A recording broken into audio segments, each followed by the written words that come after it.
Hi, it's Elke Holland from Prospectus IT Recruitment, and I've been joined today by Dimitar Storyanov from Ovia. Dimitar, thank you for joining me. My pleasure, Elke. Thank you. Now, Ovia has an innovative product on the market for the video interview market. Could you tell me a bit about it, please? We have a time-shifted video interviewing application called Ovia, as you said. It's a platform which allows you to interview anyone, anywhere, at any time. It drastically shortens the time it takes to pre-screen candidates and therefore helps you to save a lot of money. Okay.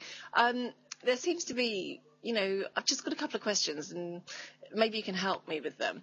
But the whole concept of video interviewing, I get that it can save us money and everything and time and all that. But don't you think that it's better to ask candidates questions, on what they say, follow-on questions, more natural?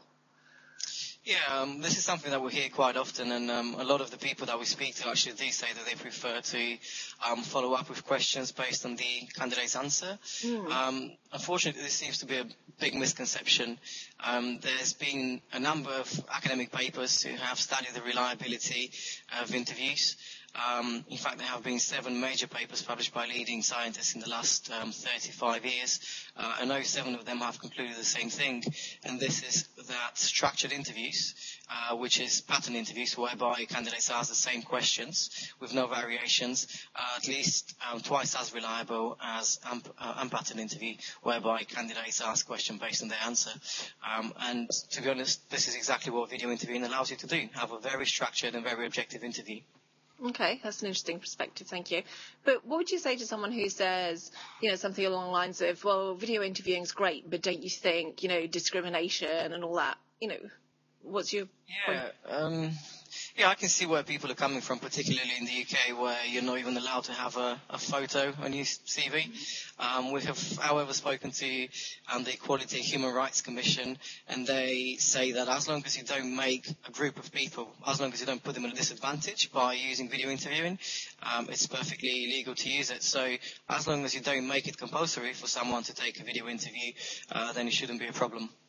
Okay, all right. What about the whole concept of the video being impersonal? Do you think that's the way it is? Candidates might think it too impersonal rather than using the phone or something. Yeah, I mean, again, I do understand why this might be a concern, and I'm aware of certain applications whereby you would have a black screen with white letters, and not only this will be impersonal, but I think the candidates will find it rather intimidating.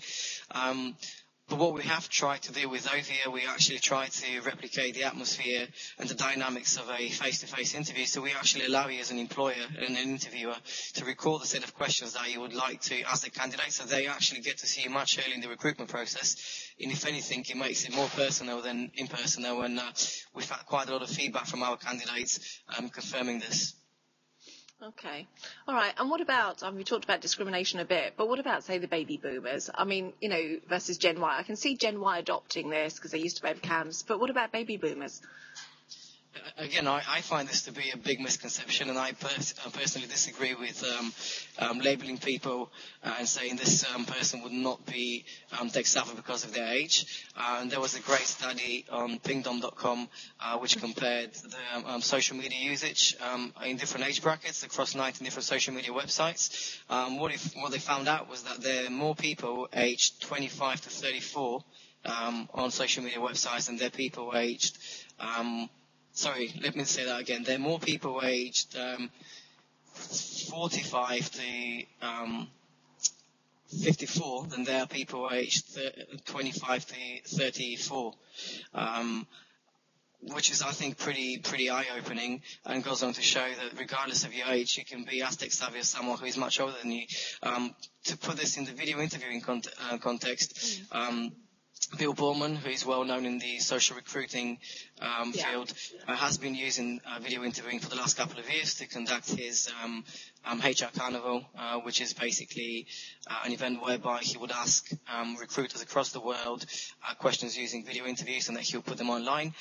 So over the past 2 years, he's interviewed about 140 people using online video interviews, and 95% of all these people have been baby boomers. So again, big misconception. I was going to say, they were interesting statistics there. I wouldn't have thought it. So, I mean, Avia and yourselves, do you really think that the future will be, video interviews as opposed to face-to-face interviews?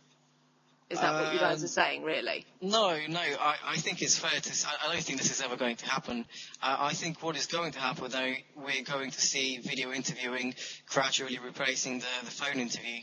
And there are a number of reasons, beginning from the huge time savings and cost savings that you can achieve using video interviews, and also the fact that you can actually get more out of a video interview compared to a phone interview. You get to hear someone on the phone, but more importantly, with a video interview, you get to hear them, you also get to see them, and you get to assess them on things like their body language, their communication skills, how they come across. It's just a much richer medium to assess a candidate than a phone interview.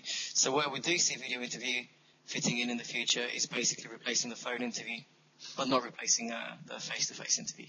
Okay. I wasn't sure if you're advocates of everything must go in that direction. Mm-hmm. So really, you're saying that it's a tool to assist in the process rather than it's going to replace what we currently have.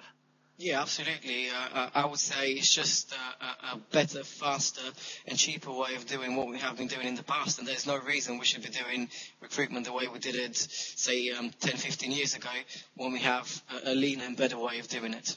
Okay. All right. Well, I wish you luck with the product. And thank you very, very much, because I really wasn't sure. And there were a couple of bits that I was a bit hesitant about. And I look forward to seeing how it rolls out. Thank you very much, and thank you for your time and inviting me to do this interview with you. Thank you very much, Dimitar. Have a good day. And you.